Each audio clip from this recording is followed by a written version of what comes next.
ವಿಶ್ವವಿಖ್ಯಾತ ನಾಡಹಬ್ಬ ದಸರೆಯ ಸಾಹಸ ಕ್ರೀಡೆಗಳಿಗೆ ಇಂದು ಚಾಲನೆ ನೀಡಲಾಯಿತು. ಮೈಸೂರಿನ ವರುಣಾಕೆರೆಯಲ್ಲಿ ಸಚಿವ ರಾಮದಾಸ್ ಸ್ಕೈ ರೈಡಿಂಗ್ ಮಾಡುವ ಮೂಲಕ ದಸರಾ ಸಾಹಸ ಕ್ರೀಡೆಗಳಿಗೆ ಚಾಲನೆ ನೀಡಿದರು.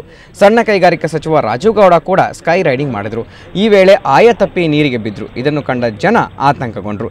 ತಕ್ಷಣ ಲೈಫ್ ಜಾಕೆಟ್ ಮೂಲಕ ರಾಜು ಗೌಡರೇ ಈಜಿ ದಡ ಸೇರಿದರು.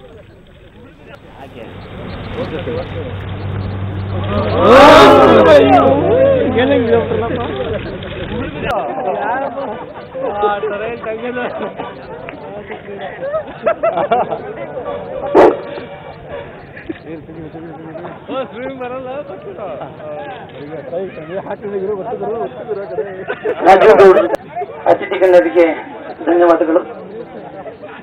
ಅಲ್ಲ ಹೋಗಿ ಹೋಗಿ ಹೋಗಿ ಅಂತ ಹೇಳ್ಬಿಟ್ಟು ಹೆಚ್ಚು ಕಮ್ಮಿ ದುಡ್ಡೆಲ್ಲ ಕೇಳಿ ಹಾಗೆ ಹಾಗೆ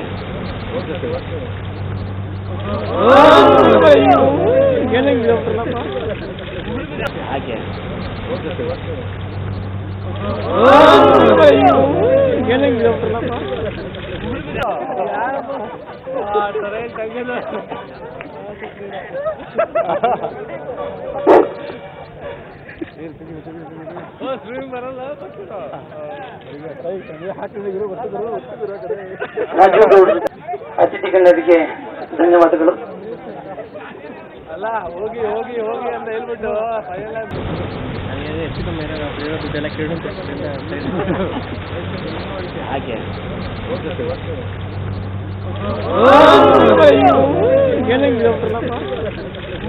ಹಾಗೆ